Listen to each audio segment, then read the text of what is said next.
Okay, for this system here where I've got fixed both ends of a beam with the distributed load W, I want to find the reactions at A, which due to symmetry will also give me the reactions at B. This is over-constrained. I have 3 reactions at A, 3 reactions at B. Okay, so I'm going to not be able to solve this just using typical statics. So what I'll do is I'll start by finding the internal moment. I'll just make a cut. I've got my reactions over at A, again, AX, AY, and then a moment at A. And then I'm trying to find the moment, the internal moment at some distance away. Again, I got a distributed X, some arbitrary value X. So that moment, okay, is going to be equal to AY times X, again, that moment.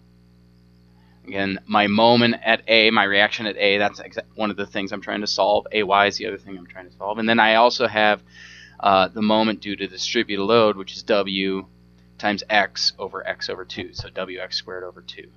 Okay, so again, I'm going to set that equal to the second derivative of the beam deflection. Okay, so again, I have AYX, I have my reaction moment at A, and then the distributed load, WX times X over 2. Okay, then I integrate twice, as I have here.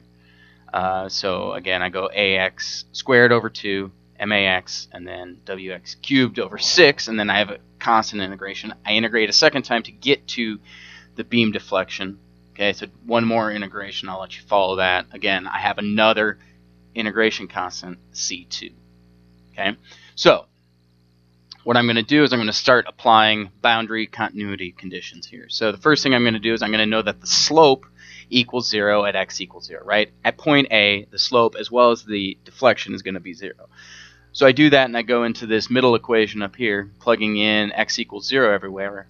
I find that C1 equals the slope, which is 0 at x equals 0. I do the same thing for the displacement at point A.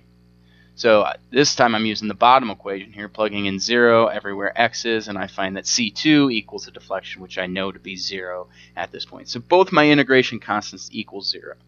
Okay, but I still don't know A, Y, or the moment at A, but I do know my integration constants. So I'm going to apply a couple of other things in order to find those 2 more unknowns. I need to apply 2 more boundary conditions or compatibility equations. Well, what I know is over at x equals L, again, my slope and my deflection are both going to be 0 as well. Okay, so when x equals 0, L, the slope equals 0. So again, going to this middle equation, I just plug in L every time I see x, and I get AYL squared over 2 minus MAL minus WL cubed over 6. I'm going to do the same thing for the deflection, which is going to be 0 at x equals L, again, because I'm fixed over at B. Okay, so I plug in 0, throw in AYL cubed over 6 minus MAL squared over 2 minus WL to the 4th over 24.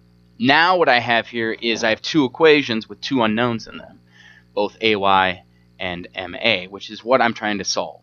Okay, given the length of the beam, given the distributed load I've given, I can now solve these 2 unknowns using these 2 equations, which I derive from continuity of deflection.